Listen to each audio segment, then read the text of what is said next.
You come in, you're asking about an APU. Here's the process of what we're gonna do to get it done for you. We get the order. Sales is then letting us know, so then that way we can get it routed to the tech. Goes through, does a thorough investigation of what's needed, what passes, what do we have to buy, what do we have to repair. Then it comes to the supply chain. We're then going out, finding what we need to, or getting it repaired.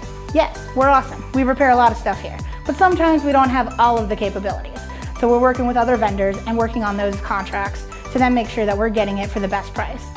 We get all the parts. It's now getting to the tech to then be able to build and then start assembly until it gets through the test cell, to then go through and get a final inspection to make sure that everything is good and meets the standards to the CMM. Once it's done, quality gives it the okay, we get the paperwork, and it gets ready for shipment out to you.